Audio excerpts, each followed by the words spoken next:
mengucapkan ribuan terima kasih kepada bapak-bapak, ibu-ibu, adik-adik dan anak-anak sekalian yang telah mau hadir ke dalam masjid ini. Sama-sama kita meriahkan rumah Allah ini. Tapi satu yang kami ingin sampaikan, kalaulah acara ini sukses, apa yang menjadi takaran ukurannya? Hanya satu, bahwasanya nanti kelak di masjid ini juga beginilah ramainya sholat subuh. Amin ya rabbal alamin. Setuju? Takbir, Allahu Akbar. Allahu Akbar. Amin ya rabbal alamin. Semoga kiranya kita yang hadir di sini menjadi saksi bahwasanya kita siap untuk memakmurkan masjid Allah, baik di sini maupun di mana saja. Kalau beginilah ramainya kita sholat subuh, tentu kekuatan Islam akan ditakuti oleh kaum kafir. Kiranya ini yang dapat kami sampaikan. Semoga kiranya pertemuan kini dapat mendapat rahmat dari Allah Subhanahu wa taala. Billahi taufiq wal hidayah. Assalamualaikum warahmatullahi wabarakatuh. Waalaikumsalam warahmatullahi wabarakatuh. Terima kasih kami sampaikan kepada Ketua BKM Masjid Hidayatul Iman, Abangda Zainul Purba, yang tadi telah menyampaikan kata sambutannya.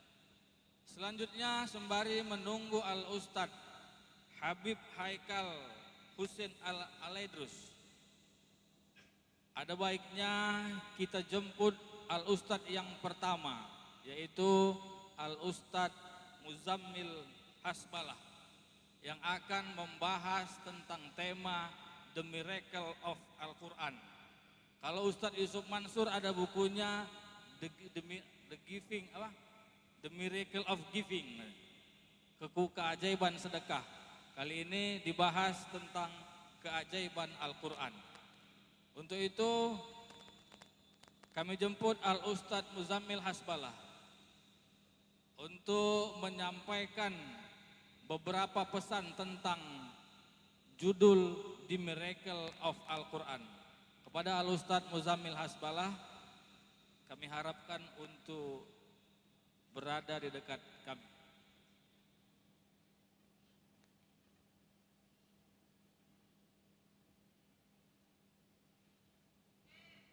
Takbir.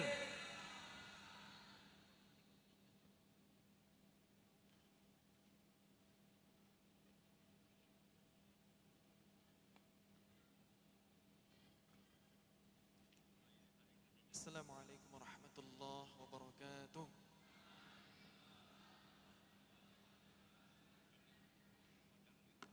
Kurang semangat nih. Udah pada buka puasa belum? Udah makan malam belum? Berarti nggak boleh larut-larut nih acaranya ya. Saya ulang ya, harus tetap semangat. Assalamualaikum warahmatullahi wabarakatuh.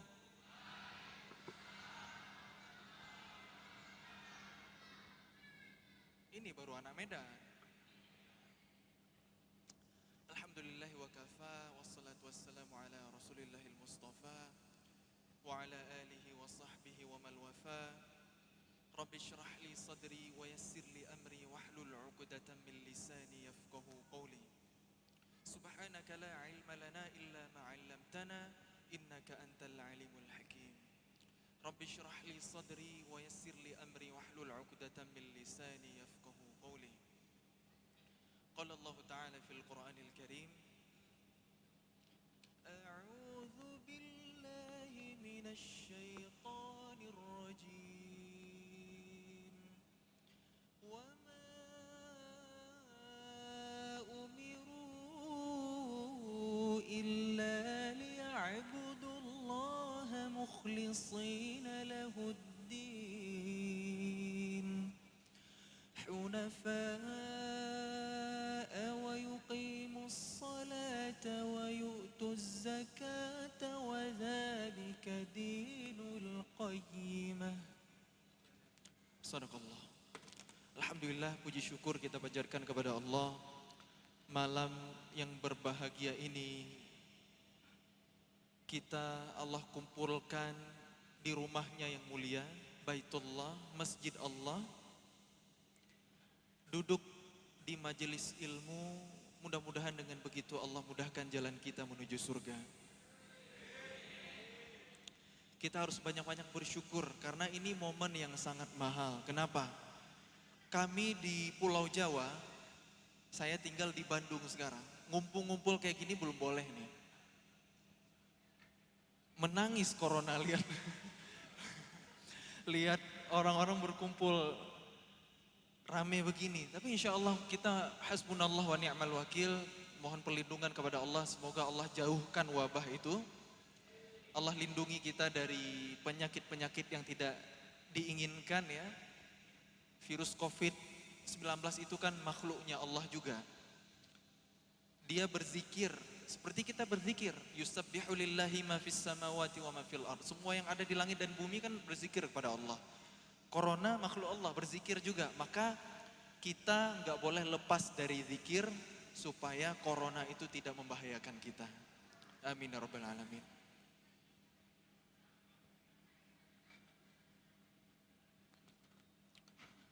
Salawat dan salam kita panjatkan kepada Allah. Semoga selalu Allah limpah curahkan kepada seorang manusia mulia, insan pilihan, idola kita semua, Nabi Muhammad sallallahu alaihi wasallam. Mudah-mudahan kita bisa senantiasa bersolawat kepadanya, berusaha mengamalkan sunnah-sunnahnya agar kita terpilih di antara umatnya kelak yang mendapatkan syafaat. Amin ya rabbal alamin. Alhamdulillah telah datang ke tengah-tengah kita Habibana sedang sholat sunnah. Kita tunggu sejenak ya teman-teman.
Ahlan wa sahlan, selamat datang kami ucapkan kepada Al-Habib Haikal Husin Al-Idrus yang telah sampai ke masjid kita. Takbir! Takbir!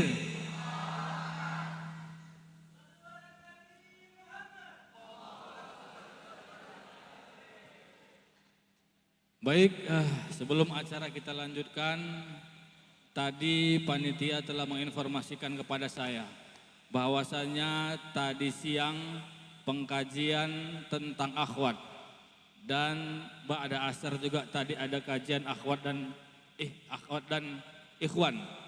Terkumpul tadi donasi untuk Palestina sebesar 1.500.000 rupiah. Hari ini, malam ini panitia juga membuka open donasi kepada siapa yang ingin menyumbangkan. Nanti akan panitia jalankan beberapa kotak yang nanti tujuannya akan disampaikan untuk membantu saudara-saudara kita yang ada di Palestina. Untuk itu, karena Habib sudah datang dan tadi Ustadz Muzamil telah membahas setengah, waktu dan tempat kami persilahkan kepada Ustadz Muzamil untuk melanjutkan kajian tentang The Miracle of Al-Quran. Kepada Ustadz Muzamil, waktu dan tempat dipersilahkan dengan segala hormat.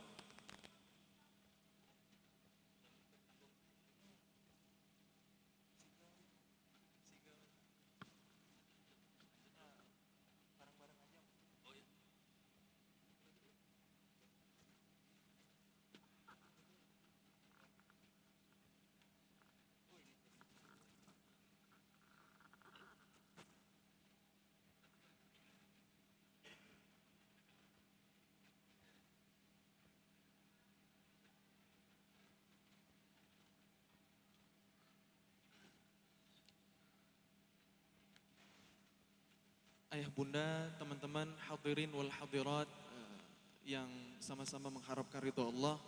Masya Allah, tabarakallah, di tengah-tengah kita sudah hadir Habibana. Jadi ibarat usul fiqh, kalau udah ada air, debu nggak bisa dipakai lagi untuk tayamum. Jadi seharusnya kalau udah ada Habib di tengah-tengah kita, maka saya nggak perlu bicara lagi. Gitu. Betul gitu nggak? Saya yang jawab salah. Masya Allah. Karena orang sakit itu walaupun ada air tetap punya butuh dengan debu. Saya ini orang sakitnya, jadi tetap membutuhkan debunya. Insya Allah udah sembuh. Karena bisa hadir ke tengah-tengah kita. Jadi kalau sakit di rumah, kalau di sini insya Allah mudah-mudahan jadi kebaikan buat kita semua ya. Amin ya rabbal alamin. Baik, kita lanjutkan ya. Tadi tema yang diberikan The Miracle of Al-Quran. Memang kalau kita mau membicarakan keajaiban Al-Quran, itu gak akan ada habisnya. Gak cukup waktunya. Karena saking luasnya, saking agungnya, saking luar biasanya Al-Quran. Mu'jizat sepanjang masa, sepanjang zaman. Kalau mu'jizat Nabi Musa alaihissalam bisa membelah lautan, tongkat berubah menjadi ular, itu hanya di zaman Nabi Musa saja. Kalau mu'jizat Nabi Isa alaihissalam bisa menyembuhkan orang sakit, menghidupkan orang mati, itu hanya pada zaman itu saja. Tapi Al-Quran mu'jizatnya sepanjang masa, sepanjang zaman.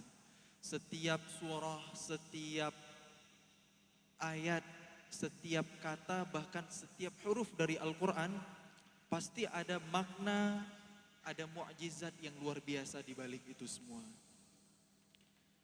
Contoh misalnya malam hari ini Allah izinkan kita untuk bergabung, berkumpul di majelis ilmu. Surah yang pertama Allah turunkan surah apa? Surah Al-Alaq. Tema besarnya tentang ilmu. Jadi umat Nabi Muhammad ini sallallahu alaihi wasallam adalah umat yang seharusnya menggemari ilmu. Karena peradaban akan bangkit, Islam itu berjaya ketika masyarakatnya lebih menyenangi ilmu daripada hiburan.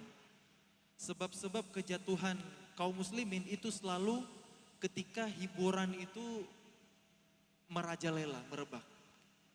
Maka coba kita lihat surah yang pertama kali Allah turunkan kepada kita.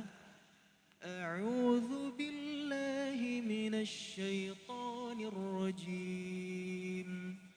Bismillahirrahmanirrahim.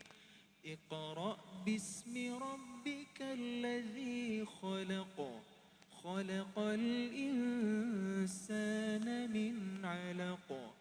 Iqra' wa rabbukal akram. Alladzi 'allama bil qalam. 'Allamal insana ma lam ya'lam. Allah berfirman, bacalah dengan menyebut nama Tuhanmu yang telah menciptakan manusia dari segumpal darah. Bacalah dan Tuhanmu maha mulia yang mengajarkan manusia dengan perantara pena. Dia mengajarkan manusia apa-apa yang belum diketahui. Sadaqallah. Para ulama yang mufassir, yang ahli tafsir menjelaskan hikmah. Salah satunya dari rangkaian ayat-ayat yang Allah turunkan pertama kali kepada Nabi Muhammad SAW, terdapat 3 kata ilmu di sini. Alama atau ilmun dengan segala perubahannya, ada 3 kata di sini. Di ayat berapa aja? Alladzi 'allama bil qalam, 1. 'Allamal insana ma lam ya'lam. Ada 3. Dari 3 kata ilmu ini ternyata ada 2 kata Iqra itu fi'il amr dari qara'a yang artinya bacalah, kata perintah. Kemudian ada satu kata qalam yang artinya pena, alat untuk menulis. Maka wasilah ilmu itu adalah dengan membaca dan menulis. Itu cara kita mendapatkan ilmu, membaca dan menulis. Porsinya 2 kali membaca, 1 kali menulis. Membacanya harus lebih banyak. Kira-kira kita hari ini banyak baca nggak ya? Banyak. Apa yang dibaca? Caption ya, tweet, apa lagi? Ya, Iqra itu memang bukan hanya membaca teks. Bukan hanya membaca ayat-ayat Al-Quran, tapi juga membaca ayat-ayat kauniyah yang ada di alam semesta. Termasuk meneliti, mengobservasi. Kalau buat teman-teman yang kuliah ataupun menjadi peneliti, itu juga semuanya Iqra. Jadi intinya surah ataupun ayat-ayat yang pertama turun kepada Rasulullah, tema besarnya adalah tentang ilmu. Karena memang Islam sangat memandang penting ilmu, sangat memuliakan ilmu dan ahli ilmu.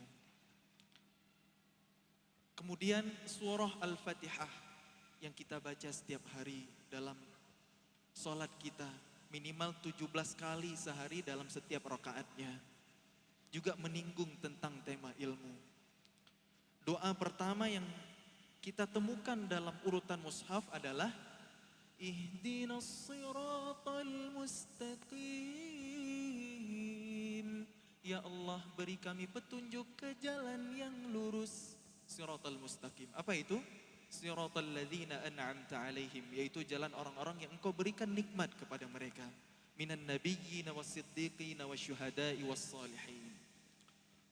Ulama menafsirkan Siratal mustaqim itu adalah jalan orang-orang yang Allah berikan ilmu dan mereka mengamalkannya.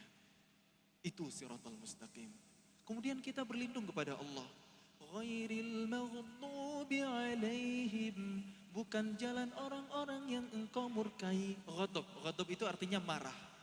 Umat yang dimarahi Allah, siapa mereka? Orang-orang Yahudi. Kenapa? Karena mereka Allah berikan ilmu tapi mereka tidak mau mengamalkannya. Waladdallin,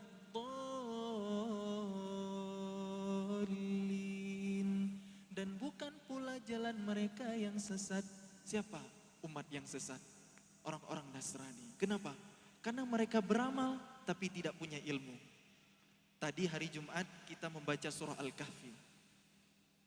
Sampai pada ayat wa yunziral ladzina qalu ittakhadallahu walada, untuk memperingatkan orang-orang yang mengatakan bahwa Allah itu mengambil seorang anak. Ma lahum bihi min ilm wala liabaihim. Mereka itu tidak punya ilmu dan tidak pula nenek-nenek moyang mereka. Jadi siratal mustaqim, jalan orang-orang berilmu dan mengamalkan, bukan jalan orang-orang yang dikasih ilmu tidak diamalkan atau beramal tanpa ilmu. Jadi lagi-lagi surah Al-Fatihah masih berkaitan dengan ilmu. Kemudian surah Al-Baqarah, mukjizatnya Al-Quran, bahkan dari segi susunannya, urutannya. Quran turun dengan 2 proses. Ada anzalna, ada nazzalna. Anzalna itu 30 juz dari Lauhul Mahfuz ke langit dunia pada malam Lailatul Qadar. Nazzalna itu turun berangsur-angsur sesuai dengan asbabun nuzul selama 22 tahun, 2 bulan, 22 hari. Setelah Quran itu turun sempurna, dikumpulkan. Urutannya dari Allah Subhanahu wa taala diajarkan oleh malaikat Jibril kepada Rasulullah sallallahu alaihi wasallam. Kita lihat tadi siratal mustaqim, terus ghairil maghdubi alaihim waladdallin. Bukan golongan yang dimarahi Allah, bukan golongan yang sesat. Itu kan yang kita minta kepada Allah, petunjuk ke jalan lurus, yang bukan golongan dimarahi Allah, bukan juga golongan yang sesat. Nah, Allah hadirkan surah Al-Baqarah, kisah yang paling banyak di dalamnya adalah tentang Bani Israel. Nanti Allah hadirkan surah Ali Imran, kisah paling banyak di dalamnya adalah tentang umat Nasrani. Jadi seolah-olah urutan mushaf juga menjadi pelajaran bagi kita agar kita tidak meniru mereka. Masya Allah, tabarakallah.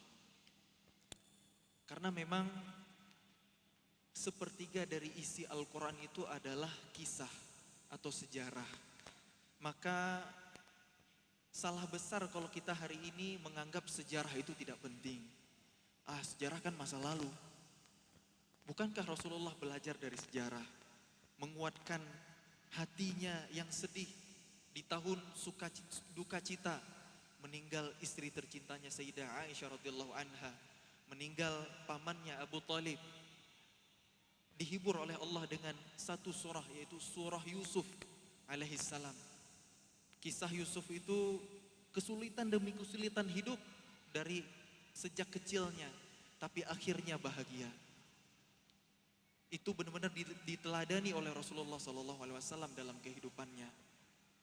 Ketika momentum Fathu Mekah, Rasulullah memaafkan orang-orang yang menzalimi beliau Sallallahu Alaihi Wasallam, seperti Nabi Yusuf memaafkan saudara-saudaranya. Itu sejarah. Satu lagi, mohon izin. Nah, kisah pertama kali yang kita temukan dalam Al-Quran, dalam urutan mushaf, itu kisah Nabi Adam alaihissalam. Surah Al-Baqarah dari ayat 29-nya. Huwallazi khalaqalakum ma fil ardi jami'an thumma istawa ila as-sama'i fasawwahunna sab'a samawat wa huwa bikulli syai'in 'alim. Allah membuka dengan asmanya Al-Alim, yang maha ilmu. Nanti kalau kita teruskan wa idz qala rabbuka lil malaikati inni ja'ilun fil ardi khalifah dan seterusnya al-ayah. Ketika kita menghitung ada berapa kata ilmu dalam kisah Nabi Adam alaihissalam di awal surah Al-Baqarah, maka kita akan menemukan ada 9 kata ilmu di sana. Coba teman-teman hitung, itulah mukjizat Al-Quran. Begitulah Allah memuliakan ilmu dan ahli ilmu. Angka 9 itu adalah angka yang paling tinggi, betul? Bukan 10, kalau 10 itu 1 dan 0. Tapi 9 angka tertinggi, bilangan tertinggi. Begitulah Allah memuliakan ilmu dan ahli ilmu. Nanti di ayat ke-34, jadi kisah Nabi Adam ini berakhir sampai ayat 39. Mulai dari ayat 34, kata ilmu itu sudah tidak ada lagi kita temukan. Apa bunyinya ayat 34? Wa idz qulna lil malaikati isjudu li Adam fasajadu illa iblis aba wastakbara wa kana minal kafirin. Ketika kami berfirman kepada golongan malaikat, sujudlah kalian semuanya kepada Adam. Semuanya sujud kecuali iblis. Dia menolak perintah. Dia merasa diri lebih baik, takabur. Ana khairum min, aku lebih baik dari Adam. Khalaqtani min nar wa khalaqtahu min tin. Engkau ciptakan aku dari api dan engkau ciptakan dia dari tanah. Wa kana minal kafirin, dan iblis itu orang-orang yang golongan yang ingkar. Kata ilmu udah gak muncul di situ. Kenapa? Karena ilmu itu tidak diberikan kepada orang yang menolak perintah, orang yang sombong, dalam hal ini takabur ya, merasa diri lebih baik, merendahkan orang lain, dan orang-orang kafir. Ilmu Allah tidak bersanding dengan sifat-sifat yang seperti itu. Maka kalau kita pengen jadi ahli ilmu, buang jauh-jauh penyakit itu. Ilmu yang benar yang akan Allah berikan kepada orang yang lurus hatinya, benar niatnya. Ilmu yang seperti apa? Innama yakhsyallaha min ibadihil ulama. Sesungguhnya hamba-hamba Allah yang paling takut kepada Allah adalah mereka ahli ilmu, mereka yang berilmu. Maka belajar ilmu apapun hari ini harus mengundang rasa takut kepada Allah. Teman-teman kan sekolah nih, ada yang kuliah, ada yang belajar agama di ma'had, di pesantren, di daya. Apapun ilmu yang kita pelajari harus menghadirkan rasa takut kepada Allah. Belajar ilmu Al-Quran, belajar ilmu hadis, belajar ilmu syariat, apapun. Kalau ilmu-ilmu itu tidak membuat kita takut kepada Allah, berarti ada yang salah dalam cara kita menuntut ilmu atau mungkin niatnya. Contoh kecil, peradaban hari ini, kita sekolah SD, SMP, SMA sampai kuliah. Berbagai mata pelajaran kita pelajari, fisika, kimia, matematika, biologi, berapa persen yang bisa kita terapkan dalam kehidupan? Itulah kualitas ilmu kita hari ini. Kenapa? Karena kita belajar, pertama sekolah disuruh diantarin sama orang tua. Kita belajar sekedar untuk bisa jawab ujian. Kita belajar untuk mendapatkan ijazah, ijazah itu kita gunakan untuk melamar pekerjaan, pekerjaan itu untuk mendapatkan penghasilan, penghasilan itu kita gunakan untuk bersenang-senang. Jadi ilmu untuk bersenang-senang, makanya jauh dari keberkahan ilmu kita hari ini. Mari kita luruskan niat, karena hati ini berbolak-balik. Innamal a'malu binniyat, hadis, sepotong hadis ini kita semuanya hafal. Imam Al-Bukhari sampai menempatkan hadis ini di awal bab. Dalam kitab Riyadhus Shalihin, hadis Arba'in juga sama. Kenapa? Karena menjaga niat itu lurus. Maka penting malam hari ini kita hadir di majelis ilmu, luruskan niat kita lillahi ta'ala. Yang kita cari ridha Allah, semoga Allah berikan kita ilmu yang bermanfaat. Ilmu yang bukan sekedar menjadi wawasan, melainkan ilmu yang bisa kita amalkan. Itulah mukjizat Al-Quran, salah satunya dari segi ilmu. Oleh karena itu, karena kita udah kedatangan Habibana, mari kita dengarkan ilmu yang mudah-mudahan bisa menjadi penerang dalam kehidupan kita, insyaallah. Tafadhal ya Habibana.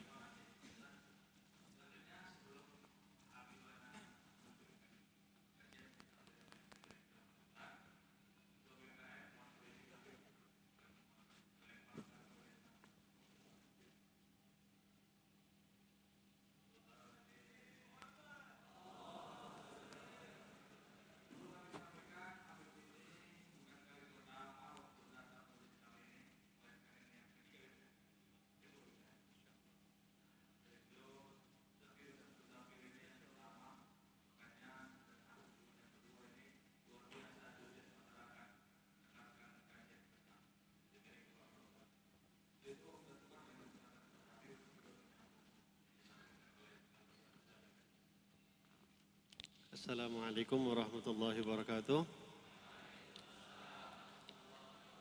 Alhamdulillahi rabbil alamin wa bihi nasta'in ala umuri dunya waddin. Allahumma salli wa sallim ala sayyidina Muhammadin wa ala alihi wa sahbihi ajma'in. Amma ba'd. Alhamdulillah, kita dipertemukan oleh Allah Subhanahu wa taala, dikumpulkan oleh Allah Subhanahu wa taala di masjid yang insyaallah diberkahi oleh Allah ini. Wabil khusus malam hari ini kita kedatangan tamu yang jauh, ahli Quran, orang yang semuanya mungkin kita kenal, dan mungkin yang datang ke sini juga rata-rata karena kedatangannya beliau, Al Ustadz Muzammil. Alhamdulillah saya agak bangga hari ini. Bangganya kenapa? Sama-sama orang Aceh. Sama-sama orang Aceh. Tadi pun alhamdulillah cakap-cakap bahasa Aceh sedikit sama Ustadz Muzammil. Jadi supaya jangan kecewa lah kalian yang Medan-Medan ini ya. Tapi saya juga orang Medan. Saya juga orang Medan, lama di Medan.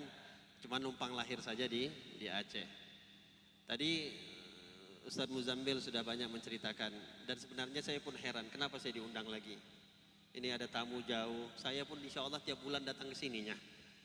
Tadi memang saya katakan ini yang kedua karena memang harusnya yang ketiga. Tapi mungkin karena berhalangan terus hadir, jadi minta maaf juga sama PKM Masjid. Kita banyak absennya memang. Apalagi khususnya ke masjid ini jatahnya sebulan sekali, pas kena sebulan sekali absen. Ya Allah kita pula malu. Tapi itu tadi, udah ada, kalau beliau mengatakan saya air, saya malah menganggap beliau ini adalah air. Bahkan mungkin apa? Di atas air. Adakah orang yang lebih mahal dibandingkan orang-orang yang membawa Al-Quran di dalam dirinya? Orang yang membawa Al-Quran itu adalah orang yang paling mahal. Orang yang menghafalkan Al-Quran, orang yang bisa menyajikan apa makna-makna Al-Quran, terlebih-lebih dengan suaranya yang begitu indah yang tadi kita dengarkan, Masya Allah, potongan-potongan ayat yang beliau bacakan, hampir terlena kita. Kalau mungkin nambah 5 ayat atau 10 ayat lagi, tidur semuanya kita. Saking merdunya suara beliau, membuat kita terlena dengan bacaan Al-Quran, yang mungkin kita akan lupa.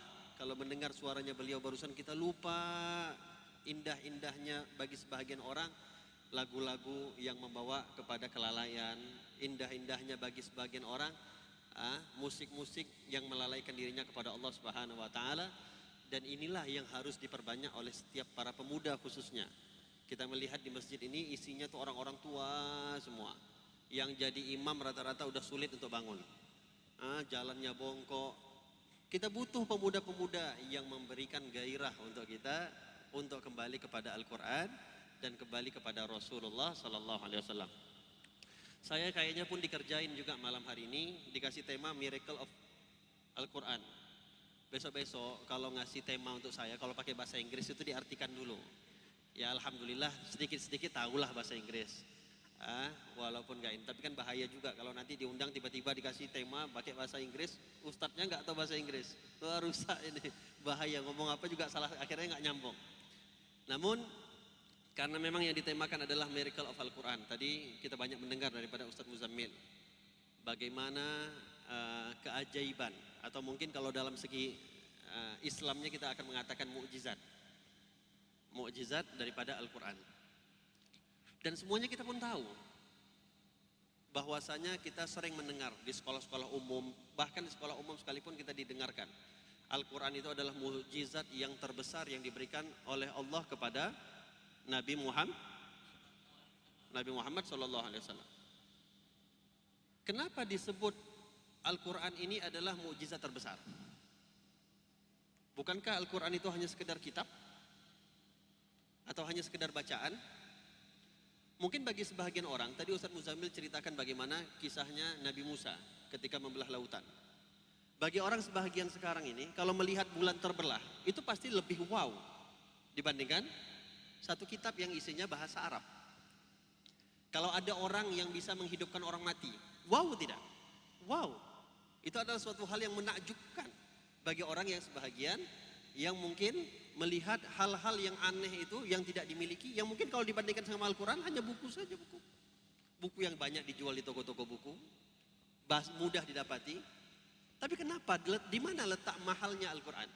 Sampai-sampai disebutkan, dan minta maaf, kalau kita mau membahas tentang perbandingan mukjizat yang Allah berikan kepada para nabi terdahulu dan Nabi Muhammad,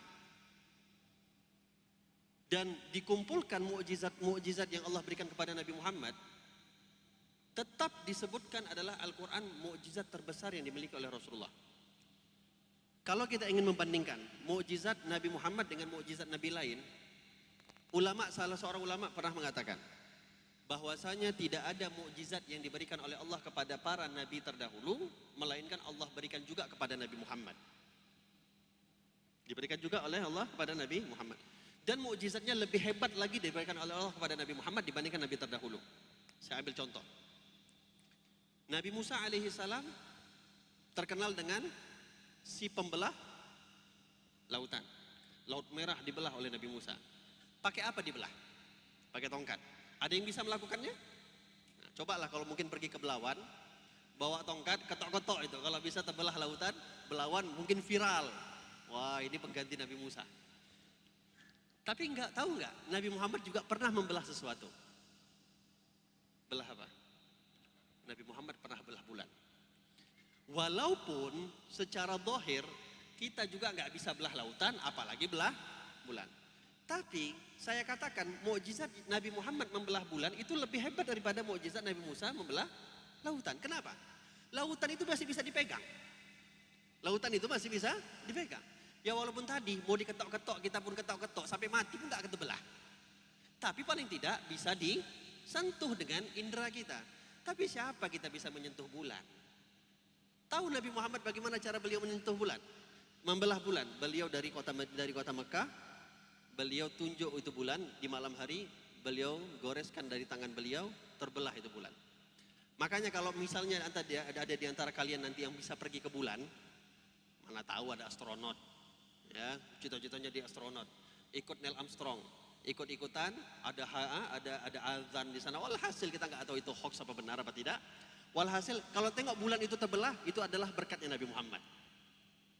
Yang membelah itu adalah Nabi Muhammad. Kalau hanya sekedar Nabi Isa menghidupkan orang mati, menyembuhkan orang sakit, ya Nabi Muhammad banyak kisah-kisah begitu. Banyak sekali kisah-kisah Nabi Muhammad SAW yang demikian. Dan kalau kita mau bandingkan dengan hal-hal yang lain, mukjizat Nabi Muhammad itu jauh luar biasa. Tapi itu pun semua mukjizat yang Allah berikan kepada Nabi Muhammad tetap Al-Quran. Mukjizat yang terbesar yang diberikan oleh Allah. Kenapa? Ini yang ingin kita sampaikan, ingin kita bahas. Kenapa ini disebut keajaiban itu Al-Quran? Tadi saya sering katakan, bukankah Al-Quran itu cuma kitab? Anda semua pun walaupun ya tahulah, kita sama-sama tahu dibaca cuma pas bulan Ramadan, tapi kan punya Al-Quran semua. Gak usah sok-sok khusyuk kali. Tapi betul gak? Ramadan, kita punya Al-Quran di rumah kita. Walaupun cuma bacanya pas Ramadan. Itu pun bacanya seminggu, sehari pertama. Semangat, pegang Al-Quran. Niatnya mau khatam Al-Quran. Al-Quran bulan Ramadan mau khatam. Baca satu hari niatnya 1 juz. 1 hari 1 juz dapat. Hari kedua dapat 1 juz. Hari ketiga dapat 1 juz. Hari keempat mulai setengah juz. Hari kelima 2 halaman. Hari keenam 1 halaman. Hari ketujuh sadaqallahul azim. Balik lagi jadi pajangan, balik lagi Al-Quran jadi sarang laba-laba. Wah, hati-hati itu, dosanya besar loh itu. Hati-hati. Oke, kenapa sih Al-Quran disebut mukjizat terbesar? Allah Subhanahu wa Ta'ala itu sangat banyak di dalam Al-Quran menentang pikiran-pikirannya orang yang menganggap mukjizat itu hanya keajaiban-keajaiban yang luar biasa. Kalau kita ingin kembali, mukjizat itu berasal daripada kata ajaza yu'jizu. Apa kata ajaza? Ajaza itu melemah. Yang artinya mukjizat itu yang membuat lemah akal manusia. Siapa tadi kita katakan, siapa di antara kita yang mampu membelah lautan? Dibelah lautan itu oleh Allah melalui tangannya Nabi Musa. Orang-orang yang tidak beriman kepada Nabi Musa, bahkan yang beriman kepada Nabi Musa sekalipun lemah akalnya, kok bisa lautan ini terbelah? Dibuat lemah akalnya manusia supaya Allah juga memberikan pelajaran kepada kita, gak semuanya kalian bisa masukkan ke dalam akal kalian. Karena agama ini bukan agama akal-akalan, agama ini adalah agama iman. Agama ini adalah agama hati. Yang bekerja itu hati. Siapa di antara kalian, saya yakin sampai yaumil kiamah sekalipun, gak ada satu teknologi yang bisa membuat orang berangkat dari kota Mekah menuju kota Madinah. Dari kota Madinah pergi ke Baitul Maqdis. Dari Baitul Maqdis dia naik ke langit setinggi-tingginya langit. Sampai turun balik lagi ke kota Mekah dalam waktu cuma setengah jam. Siapa? Sekarang pesawat yang terkencang sekalipun, mungkin Medan Jakarta kalau normalnya 2 jam, ini paling potong 1 jam. Medan Jakarta itu masih dekat. Ini Mekah, Madinah. Oke, satu negara. Madinah mulai pindah negara, Baitul Maqdis di Palestina. Kalau tengok ke peta itu, Saudi sekarang negaranya Mekah, Madinah, Saudi sama Palestina cukup jauh. Dari Palestina naik lagi. Entah kemana, 1, langit 2, langit 3, langit 4, sampai langit 7, Sidratul Muntaha. Sampai lagi, balik lagi kota Mekah cuma setengah jam. Teknologi apa yang bisa buat itu? Kecuali teknologinya Allah Subhanahu wa Ta'ala. Itu pun mukjizat yang luar biasa itu belum bisa mengalahkan Al-Quran. Kenapa? Balik lagi, mukjizat melemahkan akal manusia. Allah Subhanahu wa Ta'ala pernah satu kali Nabi Muhammad itu ditegur oleh orang-orang Quraisy. Tengok, Tuhannya Muhammad gak punya bahan lagi untuk kasih contoh dalam Al-Quran. Saking gak ada bahannya Tuhan Muhammad, kata orang kafir Quraisy, nyamuk pun disebut di dalam Al-Quran. Nyamuk disebut dalam Al-Quran. Gak ada contoh lain apa? Allah berfirman dalam Al-Quran, Innallaha la yastahi ayyadriba mathalan ma ba'udatan fama fawqah. Enaknya Ustaz Muzammil ini baca. Kalau saya baca nggak ada yang terlena mereka. Ngantuk.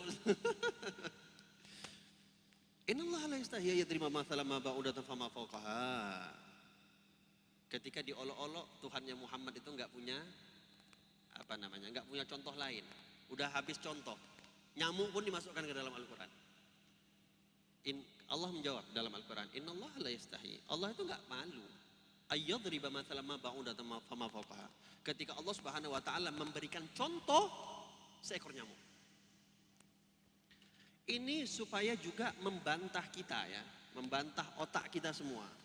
Supaya kita terbuka. Kaum muslimin harus otaknya terbuka. Jangan pernah seakan-akan menganggap mukjizat itu hanya yang luar biasa. Anda tanpa sadar kehidupan Anda yang di sekeliling Anda ini adalah mukjizat semua. Semuanya mukjizat. Yang disebut oleh Allah kita bahas terlebih dahulu. Pertama, seekor nyamuk. Saya katakan itu adalah mukjizat, juga mukjizat yang terbesar yang Allah ciptakan untuk kita. Kenapa? Coba saya kasih, atau ada yang bisa tunjuk tangan, silahkan. Siapa di antara kalian yang hadir, saya kasih uang berapa, saya punya kantong uang, saya nggak punya banyak uang pula. Nanti minta sama panitia, insya Allah panitia siapkan. Dikasih panitia 1 miliar, nggak tahu deh ngutang sama siapa. Tapi 1 miliar, saya yakin, kalau bisa.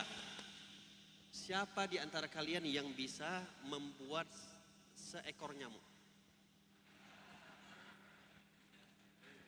Tapi dengan ukurannya, seekor nyamuk dengan ukurannya plus sayapnya, urat-urat yang ada di sayapnya, minta maaf, kelaminnya, urat-urat yang ada di kelaminnya, sama di dalam nyamuk itu ada kumannya. Kuman-kumannya dibuat juga sekalian. Siapa yang bisa tunjuk tangan, nanti dikasih uang 1 miliar sama panitia.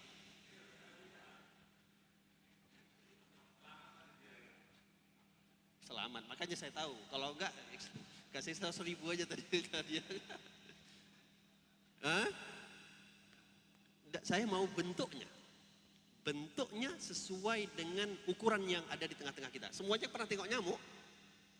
Makanya besok-besok kalau tengok nyamuk itu jangan langsung ditepuk. Itu makhluknya Allah, mukjizat loh itu.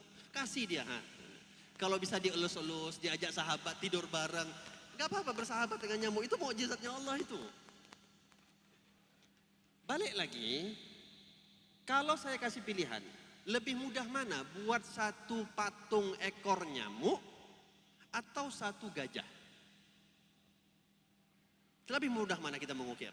Saya nggak perlu ngajak untuk buat yang hidupnya ya. Kalau buat hidupnya memang nggak mungkin. Patungnya saja, kalau memang kita nggak mampu yang hidup, patungnya saja. Ada dikasih pilihan.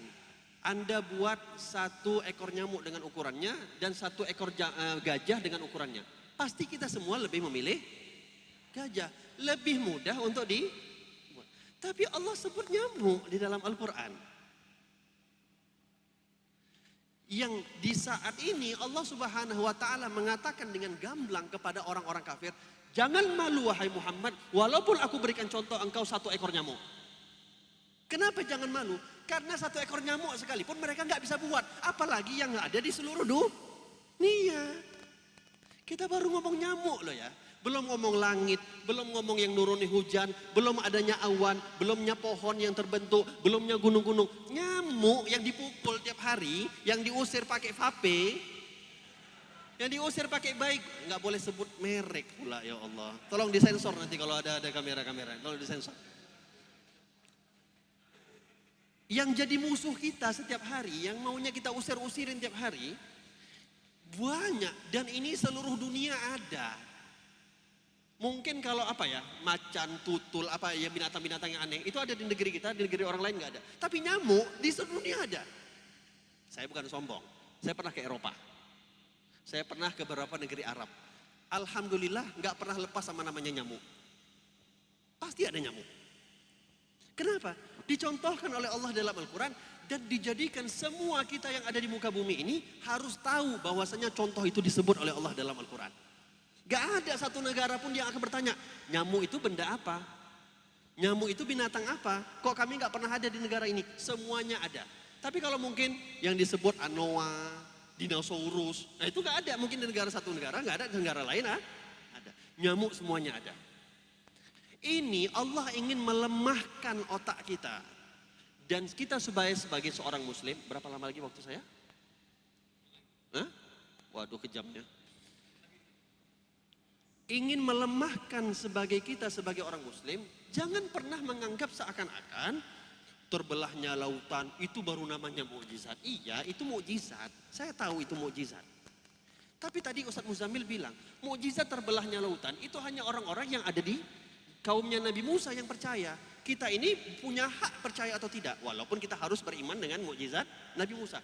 Tapi orang-orang punya hak. Dia mau percaya atau tidak. Karena nggak melihat langsung. Tapi tadi Allah sebutkan nyamuk dilihat langsung. Mau nggak mau harus percaya. Begitu juga semua yang ada di muka bumi. Siapa yang bisa menggoyangkan pohon-pohon? Siapa yang bisa mendatangkan angin? Siapa yang bisa membuat matahari itu terbitnya waktunya tepat, terbenamnya waktunya tepat, berubah dari terbenamnya matahari, gantian terbitnya bulan, waktunya semua udah tepat setiap hari begitu-begitu aja. Ada siapa yang bisa ilmuwan buat begitu? Besok ada ilmuwan, matahari jangan turun dulu. Naik dulu. Masih mau main, sorry, jangan maghrib dulu, main. Ada? Dikira orang gila kita main-mainin lagi. Bergerak pun tidak mataharinya. Artinya, apa yang ada di sekeliling kita ini adalah mukjizat. Dan itu semua disebut oleh Allah di dalam Al-Quran. Saya tutup terakhir, korbannya orang-orang yang menganggap mukjizat itu adalah orang-orang kejadian-kejadian luar biasa. Salah satu korban terbesar adalah para ulama. Kenapa saya katakan korban terbesar mukjizat itu dianggap oleh orang yang luar biasa adalah para ulama? Kasihan ustadz-ustadz kampung ini, yang dia setiap hari istiqomah, tahajud di masjid, jalan kaki dari rumahnya, kendaraan gak ada, ikhlas mengajarkan kemana-mana, tapi kebetulan gak punya hal-hal yang aneh, karomahnya belum ada. Belum dinampakkan, orang-orang menganggap ustadznya masih biasa, belum ada karomah. Kalau Ustadz Muzamil udah jelas karomahnya, saya belum dapat. Ustadz Muzamil tadi datang naik pesawat, Ustadz. Takutnya nggak naik pesawat lagi tadi, datangnya tiba-tiba sudah nyampe di sini. Kalau saya tadi masih butuh kendaraan datang ke sini, walaupun dekat juga masih butuh kendaraan. Korbannya ya ulama. Kenapa? Akhirnya kita menganggap kalau ulama itu nggak punya karomah, nggak bisa dia sholat duhur di Medan, asarnya di Mekah, oh bukan ulama itu. Karena dulu ulama itu sholat duhurnya di sini, sholat asarnya di sini, sholat ininya di sini, pindah-pindah. Itu baru karomah luar biasa. Oh luar biasa itu ulama itu, wali itu. Akhirnya orang-orang istiqomah yang betul-betul dia memang kebetulan gak dapat karomah atau belum dinampakkan karomahnya secara kasat mata manusia, walaupun saya mengatakan orang-orang yang semisal itu adalah karomahnya terbesar. Ada sering mendengar al-istiqamah afdal min alfi karomah? Wah ini diam semua ini, nampak gak punya karomah semua ini. Al-istiqamah, satu ibadah yang kita kerjakan secara istiqamah itu lebih afdal dibandingkan 1000 karomat. Anda bisa sholat duha setiap hari nggak tinggal, Anda lebih hebat dibandingkan 1000 karomah. Anda bisa sholat di masjid setiap hari nggak pernah tinggal, itu apa yang Anda lakukan lebih hebat daripada Allah kasih Anda 1000 karomah. Karena istiqomah itu luar biasa. Akhirnya manusia gampang tertipu. Harry Potter jadi wali. Kenapa? Bisa terbang pakai sapu. Kanjeng Dimas Kanjeng jadi wali, bisa mengeluarkan dari uang dari jubah. Kenapa? Pemikiran kita akan wali, akan orang-orang hebat, akan karomah, akan mukjizat itu hanya sekedar hal-hal yang luar biasa. Tapi kalau kita menganggap semua yang apa diciptakan oleh Allah itu adalah luar biasa, termasuk suaranya Ustadz Muzamil yang kita dengarkan tadi adalah karomah daripada Allah Subhanahu wa taala pada beliau. Itu karomah Allah. Ada di antara kita yang bisa nimbang.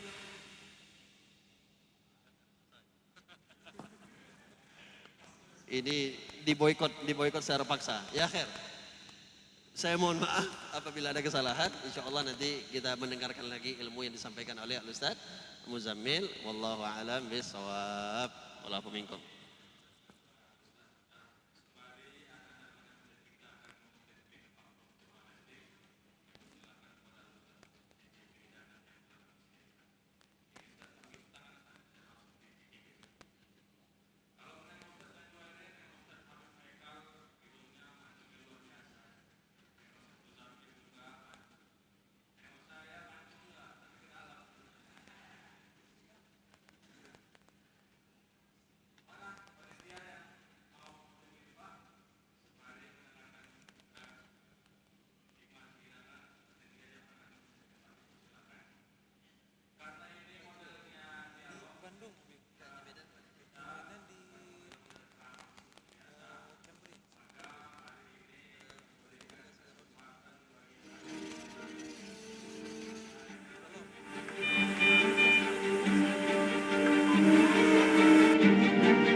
Cek 1.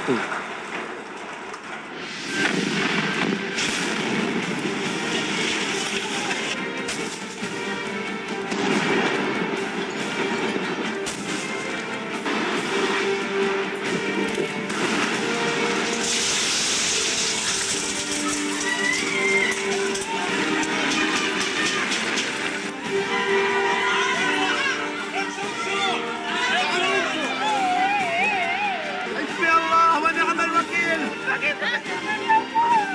إلهي يا الله. يا الله ونعم الوكيل، كلهم أطفال يما، كلهم أطفال يسرحوا.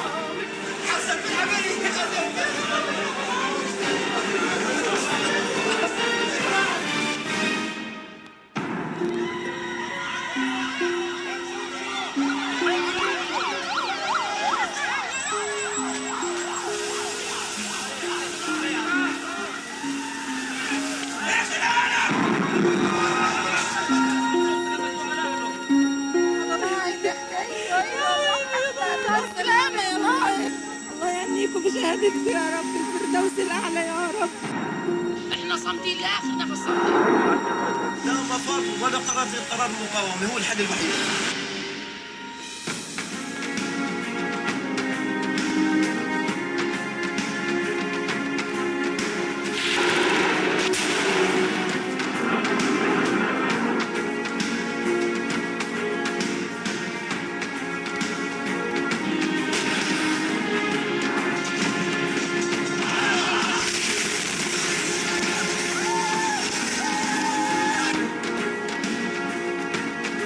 استهدف متواصل الدفاع المدني، استهدف متواصل الاسعاف، استهدف المستشفيات، استهدف الاطفال.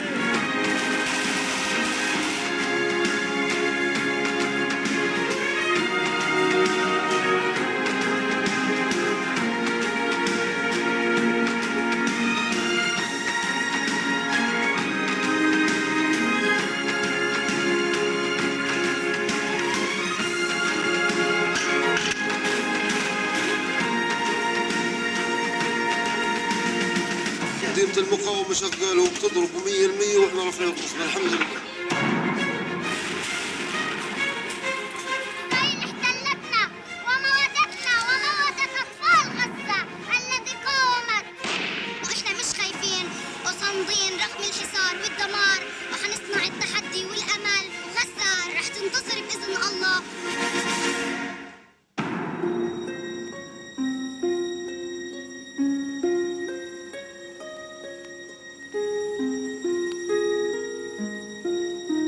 أنا طول عمري نفسي أشوف، لكن الحين ما نفسيش أشوف، عشان بديش أشوف غزة مدمرة.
بالعلم والعمل والإرادة مستقبل غزة حيكون أجمل، هذا أكيد.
Kalau mau bertanya sama saya, bulan depan bisa jumpa lagi di sini. Tapi karena ustadznya ini jauh, nah, tanyanya sama ustadz aja semuanya.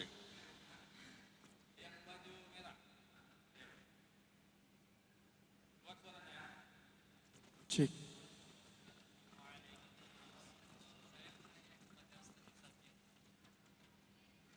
Terkadang kita kan kalau misalnya membaca Al-Quran, terus iramanya gitu biasa-biasa aja gitu. Sampai-sampai kita berpikir, kok seperti ini aja bacaannya gitu.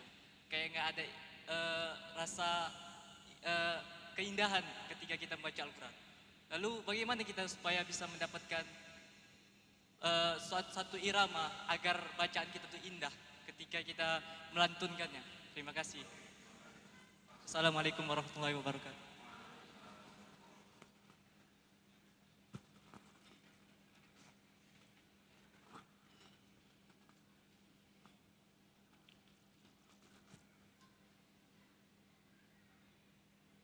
Bismillahirrahmanirrahim. Allah Subhanahu wa taala berfirman dalam Quran surah Al-Muzzammil ayat 4. A'udzubillahi minasyaitonirrajim.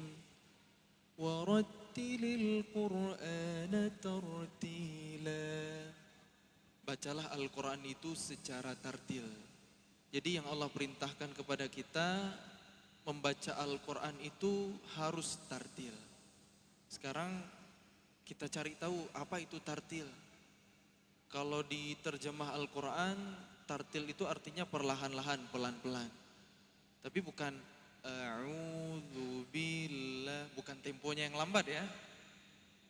At-tartil tajwidul huruf wa ma'rifatul wuquf. Itu kata Sayyidina Ali bin Abi Thalib karamallahu wajhah radhiyallahu anhu.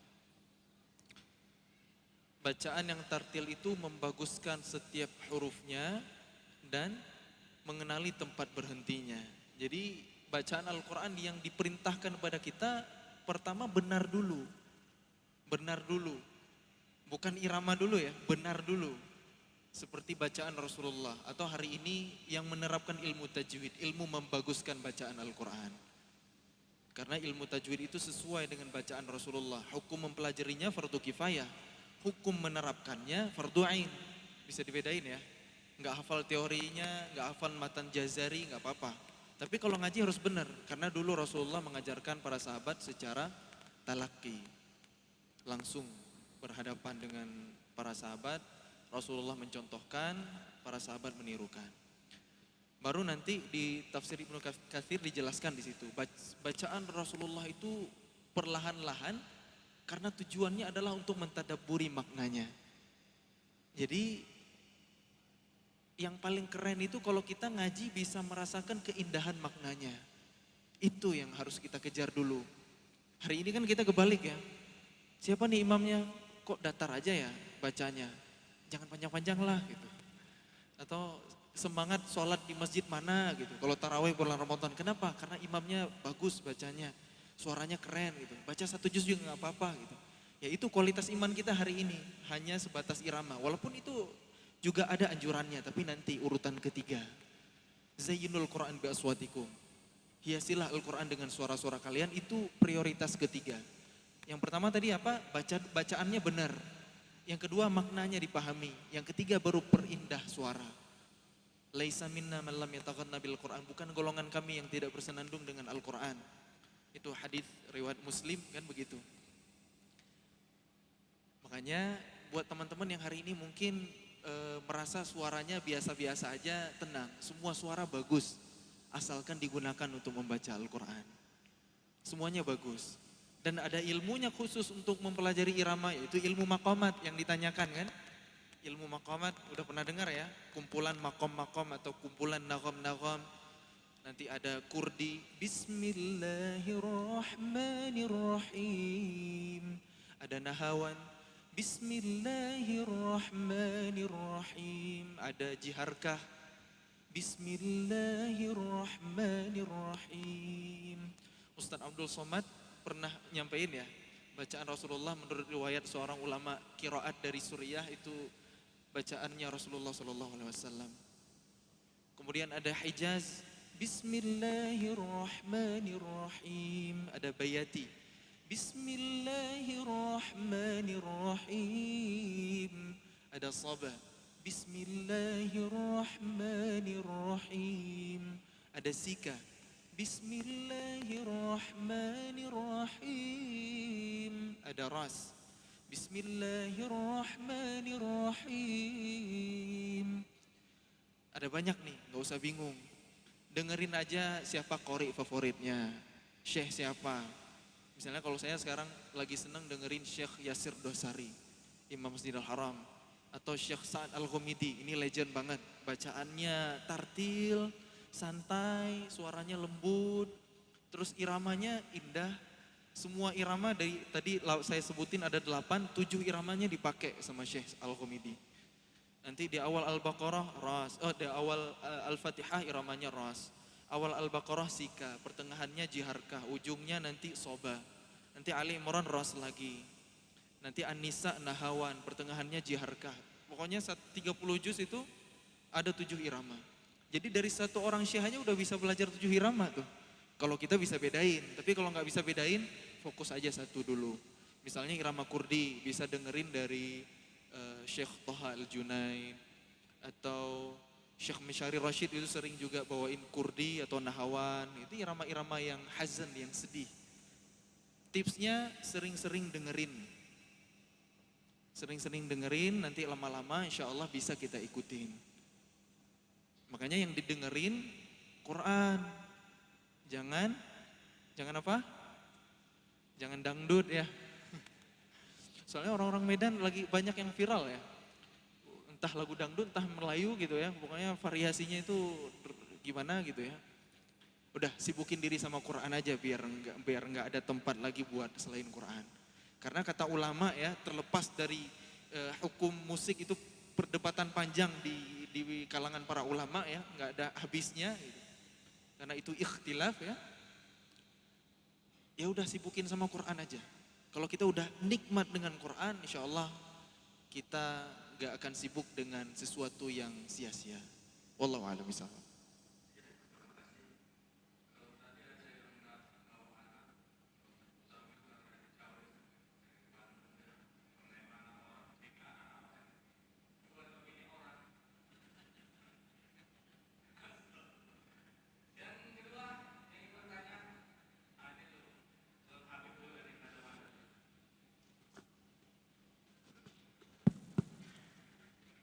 صلوا على سيدنا محمد. Bismillahirrahmanirrahim. Assalamualaikum warahmatullahi wabarakatuh.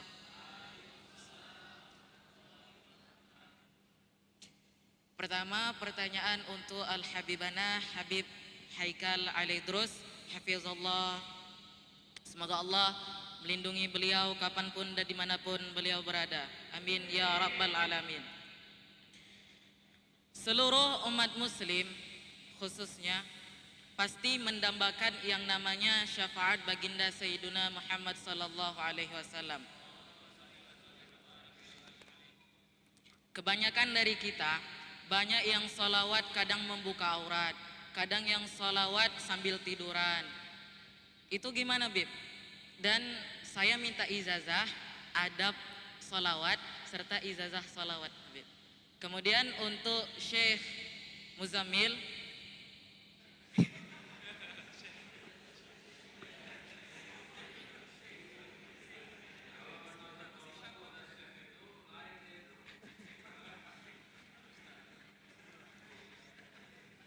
ila Ustaz Muzammil, bagaimana tips agar cepat menghafal Al-Quran bagi anak muda yang banyak aktivitasnya.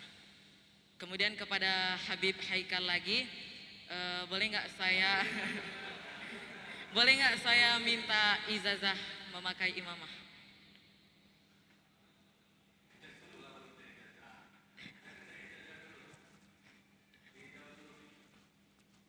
Syukran kasiran. Wassalamualaikum warahmatullahi wabarakatuh.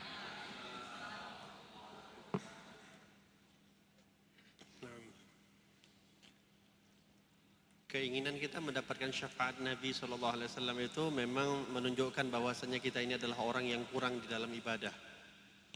Dan itulah memang seharusnya kita merasa kepada Allah Subhanahu wa taala itu bukan merasa diri kita banyak ibadah, akan tetapi merasa orang yang kurang ibadah.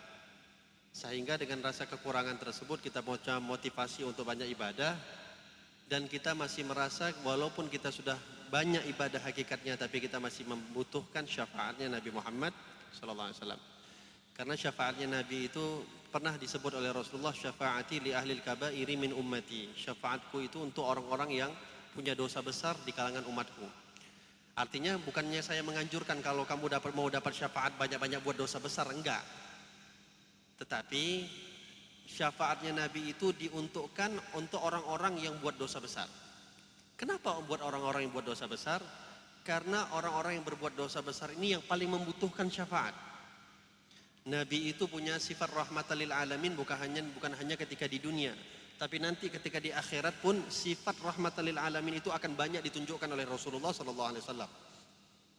Oleh sebab itu mungkin menyambung dengan apa yang ditanyakan juga, perbanyak sholawat kepada Nabi Muhammad SAW. Itu adalah salah satu dari sekian banyak cara untuk kita dapat menarik perhatiannya Rasulullah SAW nanti di akhirat, walaupun juga kita mengharapkan perhatian itu sudah diberikan oleh Rasulullah ketika di dunia sebelum di akhirat. Kalau yang ditanyakan tentang adab sholawat, kita akan membahas secara menyeluruh. Sholawat ini termasuk bahagian daripada zikir.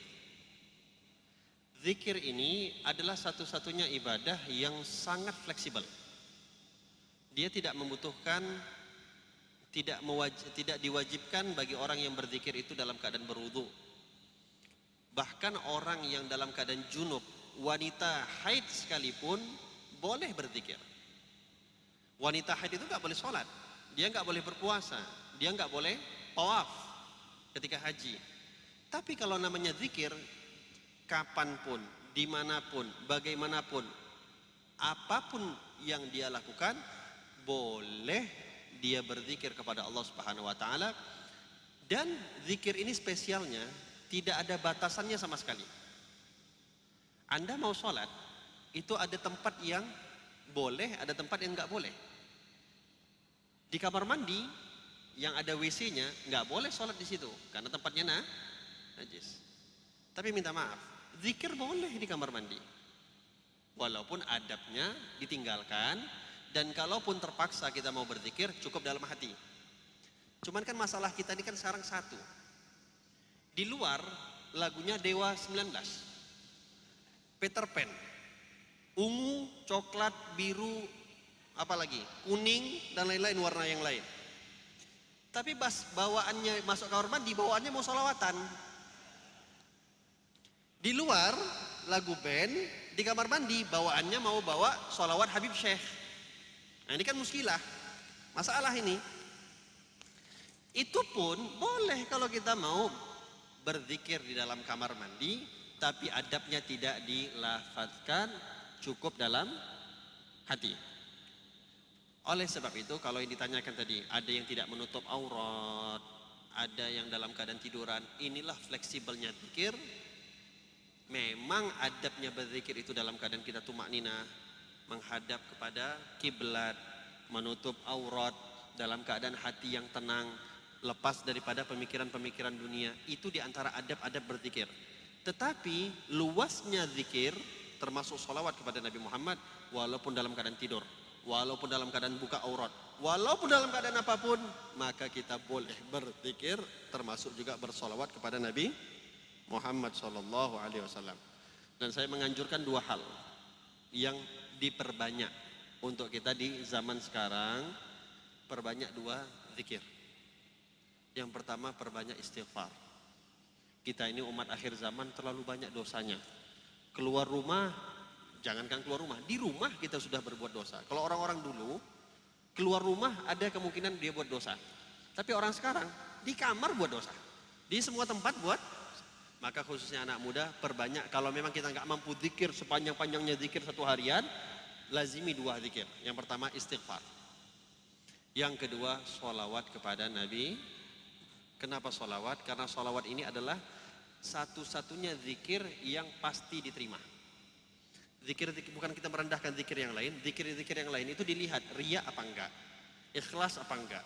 Kalau ikhlas diterima, kalau enggak riya diterima. Tapi kalau sholawat mau riya, mau enggak riya, mau ikhlas, mau enggak ikhlas, pasti diterima oleh Allah Subhanahu wa ta'ala. Saya punya satu ijazah sholawat daripada guru saya Al-Habib Umar bin Muhammad bin Salim bin Hafidh. Habib Umar bin Hafidh pernah mengijazahkan kepada kami sholawat An-Nur dengan sighah Allahumma sholli ala Sayyidina Muhammad nuri kasari wa madadikal jari wajma'ni bihi fi kulli atwari wa ala alihi wa sahbihi ya nur. Kalau memang dimintakan ijazah, saya ijazahkan sholawat An-Nur yang diijazahkan oleh guru saya. Dan kalau ijazah tersebut sah dari beliau untuk saya, maka saya ijazahkan kepada antum semua. Katakan qabilna ijazah. Permintaan terakhir ijazah imamah, saya belum punya hak untuk mengijazahkan imamah. Wallahu a'lam.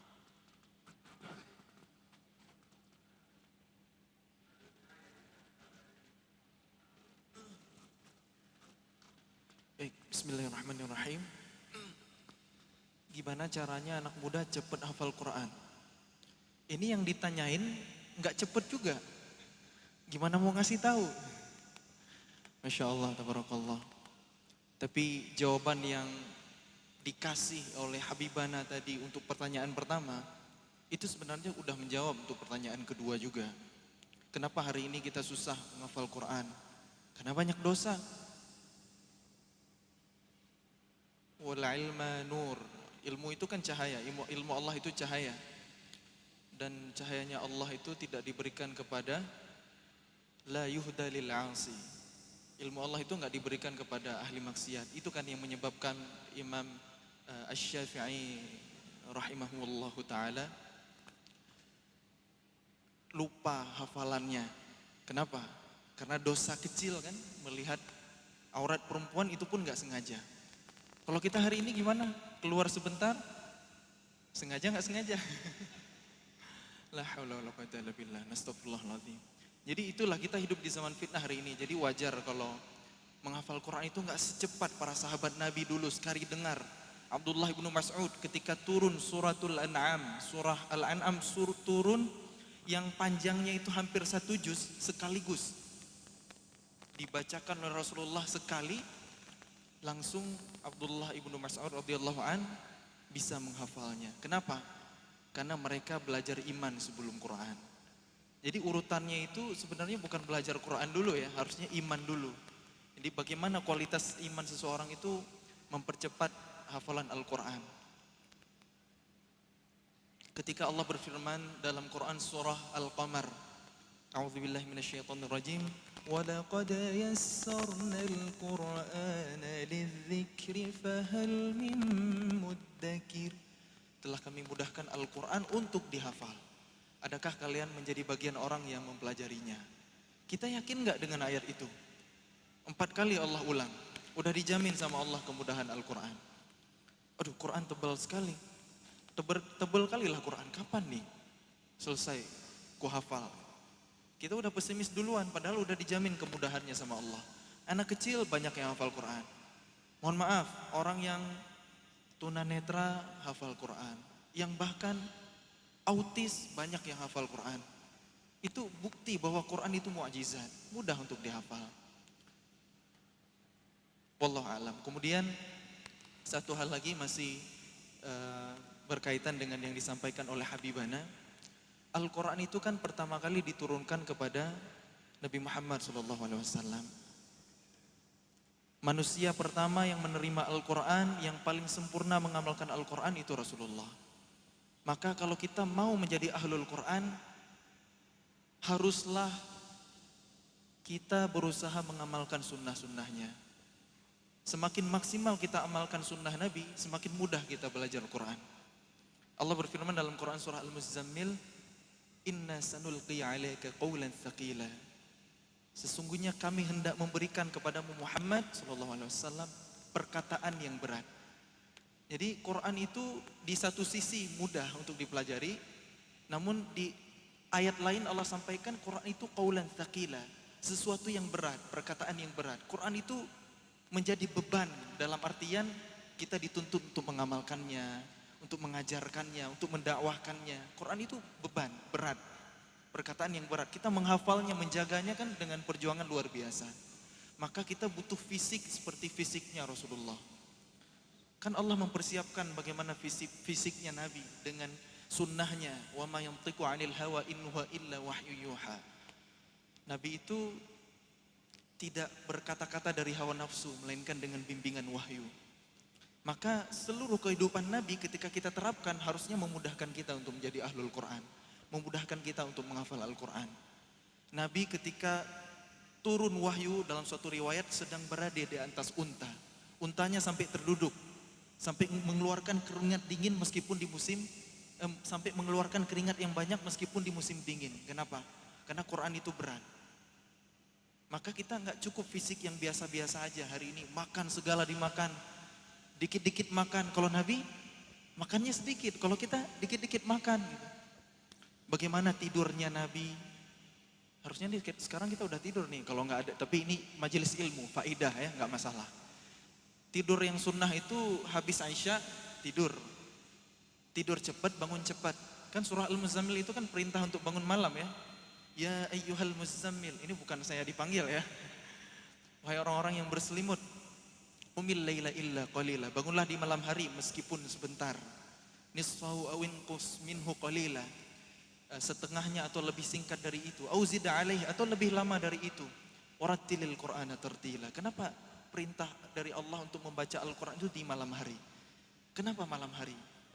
Inna sanulqi alaika qaulan tsaqila. Ayat yang tadi, sesungguhnya kami hendak memberikan perkataan yang berat kepadamu Muhammad.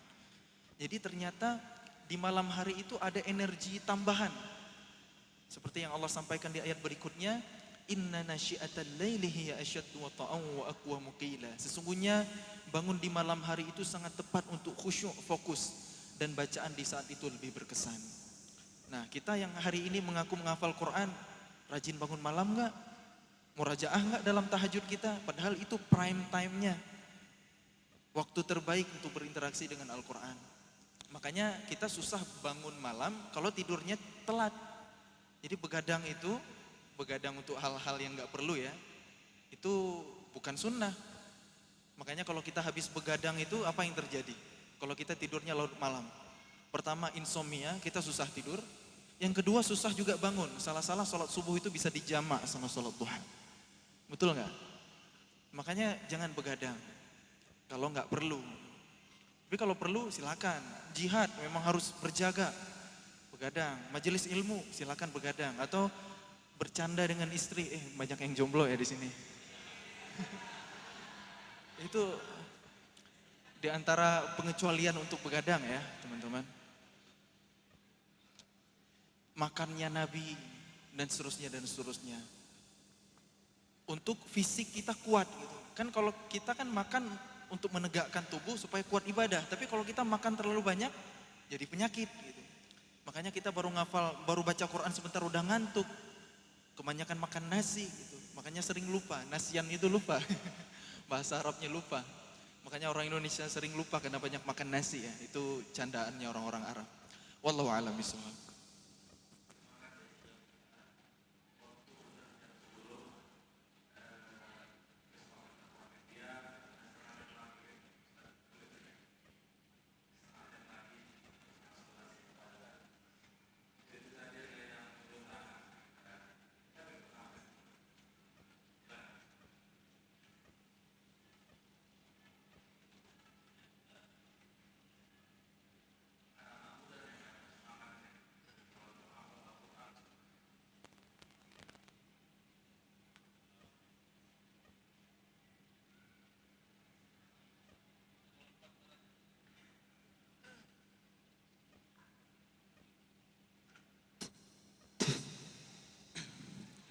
Bismillahirrahmanirrahim. Assalamualaikum warahmatullahi wabarakatuh. Untuk Ustadz Muzammil Asbala, maaf nih Ustadz, ingin bertanya seputar tentang Al-Quran lagi. Kan kita nih yang baru menghafal Quran, ketika menghafal Quran itu penuh semangat yang luar biasa untuk menghafal Qurannya. Tapi ketika kita udah masuk ke juz yang mungkin di juz 2, mungkin dimasuk di ayat ke-282, kita diuji dengan kayak kok banyak banget gitu, panjang gitu. Apakah ada kiat-kiat untuk bisa mengistiqomahkan tekad kita tadi untuk bisa terus istiqomah dalam menghafal Quran? Terima kasih. Dan juga untuk Habib Aikal, saya apa boleh meminta nasihat untuk pemuda-pemuda sekarang ini dalam untuk bisa istiqomah terus dekat dengan Al-Quran. Terima kasih. Assalamualaikum warahmatullahi wabarakatuh.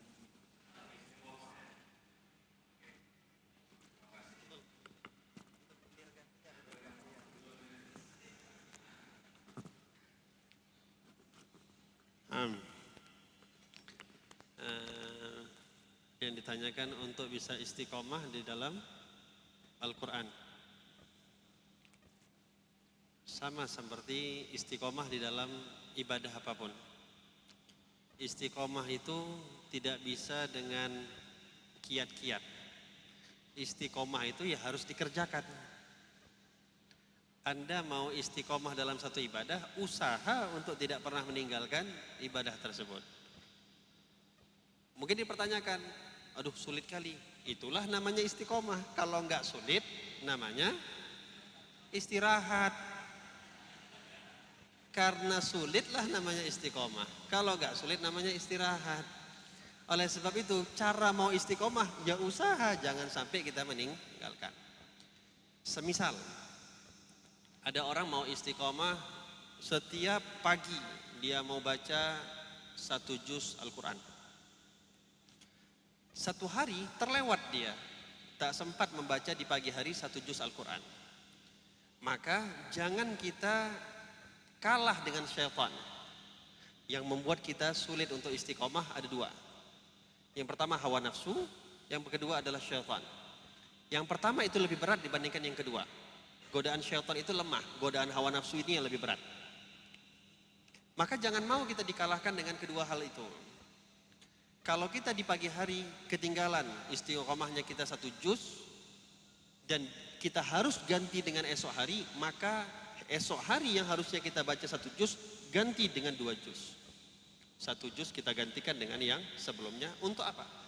Untuk kita melawan hawa nafsu kita, jangan terbiasa meninggalkan sesuatu. Karena memang sifat hawa nafsu ini, kalau dia sudah ditambah dengan sesuatu yang lebih berat dibandingkan apa yang biasa dikerjakan, hawa nafsu pun akan semakin menggoda. Tadi saya katakan rutin kita 1 juz mungkin biasa. Satu masa kita tinggalkan, esoknya kita gantikan dengan 2 juz, 1 juz yang sebelumnya kita gantikan dengan esok harinya, nafsu kita dia akan berlawan. Ini kapan ini? Dia akan membantu, akan melawan terus kita, membuat kita akan semakin kalah. Maka tugasnya kita untuk melawan. Tugasnya kita untuk melawan hawa nafsu supaya kita membedakan diri kita, kita ini ibadahnya untuk Allah apa untuk hawa nafsu. Tapi kalau cuman ya itu tadi, semangat di awal-awal sama masuk Ramadan 1 juz pertama, awal 1 hari, kedua hari, 3 hari, seminggu selesai. Itu nggak kalah urupa sama kayak anak TK. Anak TK itu masuk-masuk pertama tengok mainan, senang dia main-main di TK itu. Tapi lama-lama bosan sendiri akhirnya nggak mau lagi sekolah. Ya jangan sampailah kita seperti anak kecil. Maka kiat mau istiqomah, lawan itu hawa nafsu, lawan itu syaitan, bawa diri kita untuk sebisa mungkin tidak pernah meninggalkan apa yang ingin kita istiqomahkan, walaupun hal kecil. Yang kedua, untuk mudah di dalam istiqomah, jangan langsung memulai ibadah dengan yang berat. Anda mungkin belum pernah baca Al-Quran selama sekali.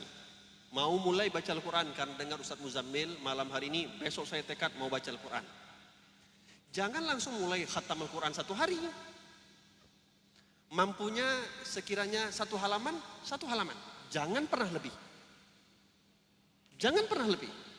Sampai kita merasa tenang, nikmat. Sampai kita merasa kalau nggak baca 1 halaman 1 hari, kecarian itu Al-Quran. Pernah nggak kecarian sesuatu? Kita mungkin main Dota, main PUBG, main apa lagi? Mobile Legend. Ayo, apalagi nama game? Hafal semua kan? Sebutkan nama game itu. Pernah nggak ketika kita masuk ke dalam masjid, atau kita mungkin hadir majelis taklim, yang kita pikirkan, aduh ini lawan aku gimana? Hati kita terpaut sama mereka. Jadikan apa yang kita istiqomahkan, yang ingin kita istiqomahkan dalam ibadah, jadikan seperti itu.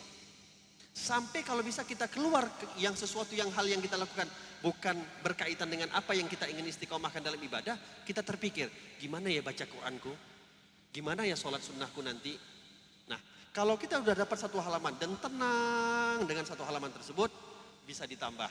Kalau sudah merasa sebulan, insya Allah satu halaman gampang. Tambah 2 halaman, tambah 3 halaman, tambah 4 halaman. Jangan langsung yang banyak, karena kebiasaan orang langsung banyak itu dimainin oleh syaitan. Tahu, syaitan ini tahu manusia itu manusia itu orangnya gampang bosenan. Sifat manusia yang dimiliki oleh semua kita itu adalah gampang bosenan. Jadi jangan pernah kita menganggap seakan-akan, oh saya habis dengan Ustadz Muzammil besok mau tobatan nasuha, saya mau sholat duha 8 rakaat maksimal. Mau sholat witir 11 rakaat. Khatam Quran kalau bisa setiap hari. Dikasih sama syaitan, dibiarkan. 1 hari dibiarkan, 2 hari dibiarkan, 3 hari dibiarkan. Dibuat kita seakan-akan semangat di dalam ibadah tersebut karena tahu syaitan itu tahu manusia itu cepat bosan, dibiarkan dulu di awal, nanti lama-lama hilang sendirinya itu kalau udah capek. Maka jangan langsung memulai dari yang puncak, mulai dulu dari yang dasar. Dari dasar sampai kita merasa istiqomah dengan yang dasar, dan lalu kita bisa istiqomah dengan hal yang besar. Wallahu a'lam bishawab.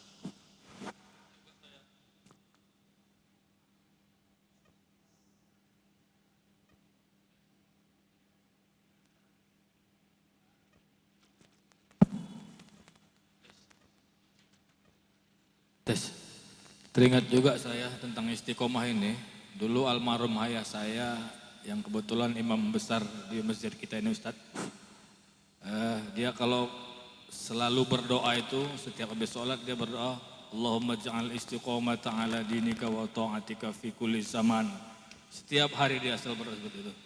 Kalau bulan Muharram fi syahril Muharram wa fi ghairi syahril Muharram bi rahmatika ya arhamar rahimin. Itu terus memang didoakan ayah saya. Ini baru meninggal kira-kira puasa yang lalu.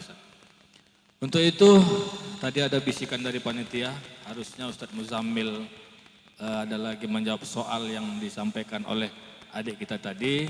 Karena waktu telah jam 10 lewat, sebenarnya kalau untuk kajian The Miracle of Al-Quran ini nggak cukup 1 jam 2 jam.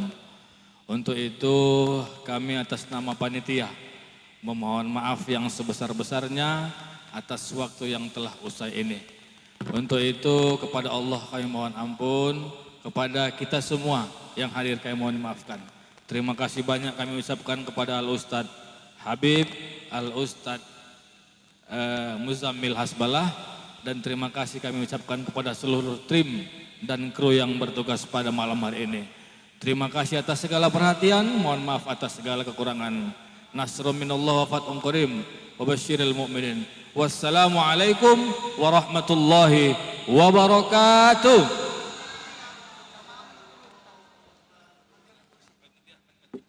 Jamaah mohon mundur dulu bentar.